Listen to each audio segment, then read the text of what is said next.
कृष्णा, राधे राधे। आप सभी को होली की बहुत बहुत शुभकामनाएं। आज होलिका दहन है। यह पर्व हमारे भारतवर्ष में बहुत ही धूमधाम से मनाया जाता है। तो आज सुनेंगे होलिका दहन के दिन सुनी जाने वाली पौराणिक कथा। कथा शुरू करने से पहले सभी माता बहनों से अनुरोध है कि कमेंट बॉक्स में जय श्री विष्णु भगवान की जरूर लिखें। बोलिए विष्णु भगवान की जय। हिंदू कैलेंडर के अनुसार वर्ष के अंतिम माह फागुन माह पूर्णिमा को होलिका दहन होता है। होली की पौराणिक कथा 4 घटनाओं से जुड़ी हुई है। पहली होलिका और भक्त प्रहलाद की, दूसरी कामदेव और शिव की, तीसरी राजा पृथु और राक्षसी डुडी की, और चौथी श्री कृष्ण और पूतना। लेकिन उन सभी में होलिका और भक्त प्रहलाद की कथा को ही मान्यता है, क्योंकि इसी घटना की याद में होलिका दहन करके दूसरे दिन भक्त प्रहलाद के बचने की खुशी में धूलेड़ी का त्योहार मनाया जाता है। आओ जानते हैं होली की कुछ पौराणिक कथाएं। बोलिए विष्णु भगवान की जय। ऋषि कश्यप और दिति के 2 बलशाली पुत्र हिरण्याक्ष और हिरण्यकश्यप थे, और 2 पुत्रियां सिंगिका और होलिका थी। हिरण्याक्ष धरती को जब जल में डुबो दिया था तो भगवान विष्णु ने वाराह अवतार लेकर हिरण्याक्ष का वध किया था। सिंगिका को हनुमान जी ने लंका जाते वक्त रास्ते में मार दिया था। अब बचे हिरण्यकश्यप और होलिका। इन्हीं की यह कथा है। एक बार की बात है कि त्रिलोक पर विजय प्राप्ति के लिए हिरण्यकश्यप ब्रह्मा जी की तपस्या में लीन था। असुर राज हिरण्यकश्यप की तपस्या से प्रसन्न होकर ब्रह्मा जी ने उसे वर मांगने को कहा, तो उसने कहा कि अमरता का वरदान चाहिए। तब ब्रह्मा जी ने कहा कि यह तो संभव नहीं है, कुछ और मांगो। तो उसने कहा कि आपकी बनाई किसी प्राणी, मनुष्य, पशु, देवता, दैत्य, नाग आदि से मेरी मृत्यु न हो। मैं समस्त प्राणियों पर राज्य करूं। मुझे कोई दिन में मार सके न रात में, न घर के अंदर मार सके न बाहर। यह भी कोई न किसी अस्त्र के प्रहार से और न किसी शस्त्र के प्रहार से मार सके। न भूमि पर, न आकाश में, न पाताल में, न स्वर्ग लोक में। ब्रह्मा जी ने तथा अस्तु कहकर उसे वरदान प्रदान करके वहां से अंतर्ध्यान हो गए। हिरण्यकश्यप जब तपस्या में लीन था, तब उसी दौरान देवों ने असुरों पर आक्रमण कर उन्हें परास्त कर दिया था, और देवराज इंद्र हिरण्यकश्यप की गर्वणी पत्नी कयाधु को बंदी बनाकर ले गए थे। परंतु बीच रास्ते में ही उनकी मुलाकात देव ऋषि नारद से हो गई। नारद जी ने इंद्र को उपदेश दिया कि आप ये पाप कर रहे हैं।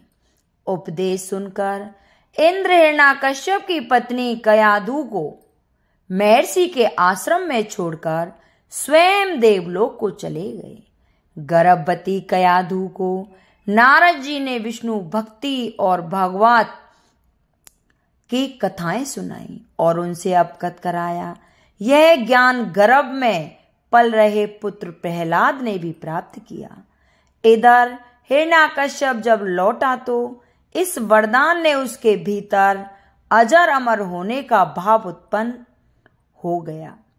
इसके चलते उसने धरती पर अत्याचार कर शुरू कर दिया था। उसने देवों को अपना दास बनाया।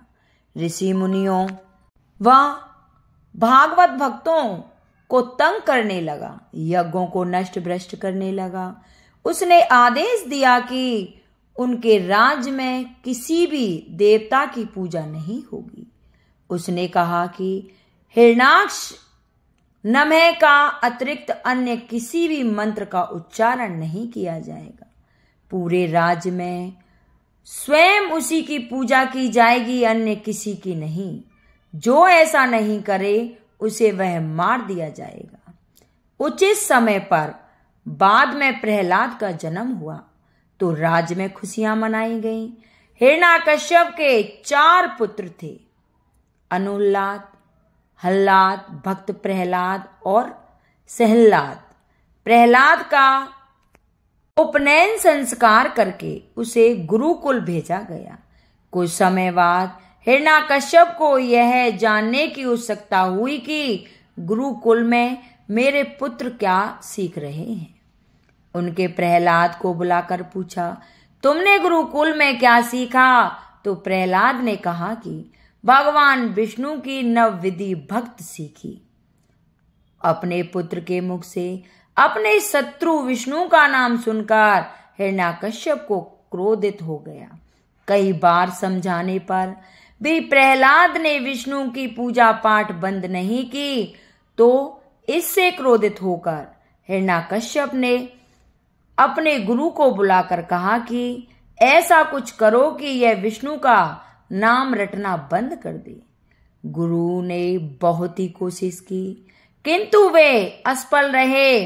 तब असुरराज ने अपने पुत्र की हत्या का आदेश दे दिया। सैनिकों द्वारा उसे विष दिया गया, उस पर तलवार से प्रहार किया गया, विषधारों के सामने छोड़ दिया गया, हाथियों के पैरों तले कुचलवाना चाहा, पर्वत से नीचे फेंकवाया। लेकिन श्री हरि विष्णु कृपा से प्रहलाद का बाल विवाह का न हुआ। उल्लेखनीय है कि फागुन शुक्ल सप्तमी को प्रहलाद को बंदी बनाकर पूरे 8 दिन तक त्रास दिया गया। हर तरह से मारने का प्रयास किया गया। हिरण्याकश्यप को चिंता होने लगी कि यह नहीं मरा तो लोग विष्णु की भक्ति करने लगेंगे।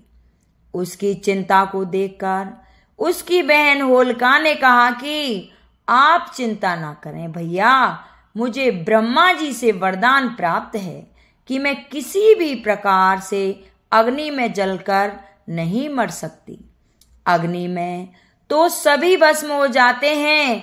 तब हिरण्याकश्यप ने अपनी बहन होलिका से कहा कि तुम प्रहलाद को अपनी गोदी में लेकर अग्नि में बैठ जाओ, जिससे वह जलकर भस्म हो जाएगा।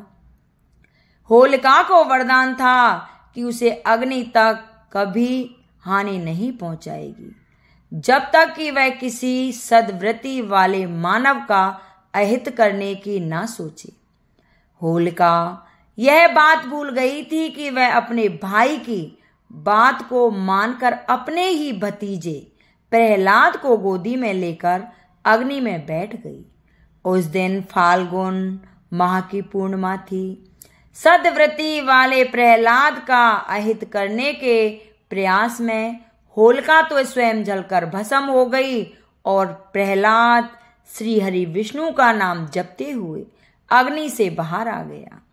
यह देखकर तो हिरण्याकश्यप और भी ज्यादा क्रोधित हो और चिंतित हो गया। इस घटना के बाद हिरण्याकश्यप ने प्रहलाद को एक खंबे से बांध दिया। फिर भारी सभा में प्रहलाद से पूछा, किसके बलबूते पर तू मेरी आज्ञा का उल्लंघन करता है? प्रहलाद ने कहा, आप अपना असुर स्वभाव छोड़ दें। सबके प्रति समानता का भाव लाना ही भगवान की पूजा है। यह कहकर हिरण्याकश्यप ने क्रोध में कहा, तू मेरे सिवा किसी और को जगत का स्वामी बताता है। कहाँ है वह तेरा जगदीश्वर? क्या इस खम्भे में है जिससे तू बंधा है? यह कहकर हिरण्याकश्यप ने खम्भे में घूंसा मारा। तभी खम्भा भयंकर आवाज करता हुआ फट गया और उससे एक भयंकर डरावना रूप प्रकट हुआ, जिसका सिर सिंह का और धड़ मनुष्य का था। पीली आंखें, बड़े बड़े नाखून, विकराल चेहरा और तलवार सी लपलपाती जीभ। यह नरसिंह अवतार थे। बोलिए नरसिंह भगवान की जय। उन्होंने तेजी से हिरण्यकश्यप को पकड़ लिया और संध्या की वेला में, न दिन में न रात में, सभा की देहली पर न बाहर न भीतर, अपनी जांघों पर रखकर, न भूमि पर न आकाश में, अपने नखों से न अस्त्र से न शस्त्र से उसका कलेजा फाड़ डाला। हजारों सैनिक जो प्रहार करने आए, उन्हें भगवान नरसिंह ने हजारों भुजाओं और नख रूपी शस्त्रों से खदेड़ कर मार डाला। फिर क्रोध से भरे नरसिंह भगवान सिंहासन पर जा बैठे। तब प्रहलाद ने दंडवत होकर उनकी प्रार्थना की, पूजा की। प्रहलाद का राज तिलक करने के बाद नरसिंह भगवान वहां से चले गए। नरसिंह भगवान की जय। होली का त्योहार प्रेम और सद्भावना से जुड़ा त्योहार है, जिसमें अध्यात्म का अनोखा रूप झलकता है। इस त्योहार को रंग और गुलाल के साथ मनाने की परंपरा है। इस त्योहार के साथ कई पौराणिक कथाएं, मान्यताएं जुड़ी हुई हैं। होली का त्योहार वर्ष भर में प्रचलित काल से मनाया जाता है। इतिहास की दृष्टि से देखो तो यह वैदिक काल से मनाया जाता आ रहा है। हिंदू मास के अनुसार होली के से नए संवत की भी शुरुआत होती है। चैत्र की कृष्ण पक्ष की प्रतिपदा के दिन धरती पर प्रथम मानव मनु का जन्म हुआ था। इसी दिन कामदेव का पुनर्जन्म हुआ था। इन सभी खुशियों को व्यक्त करने के लिए रंग उत्सव मनाया जाता है। इसके अलावा धूलैंडी और रंग उत्सव का यह भी कारण बताया जाता है कि नरसिंह रूप में भगवान इसी दिन प्रकट हुए थे और हिरण्यकश्यप नामक महाअसुर का वध कर भक्त प्रहलाद को दर्शन दिए थे। बोलिए नरसिंह भगवान की जय।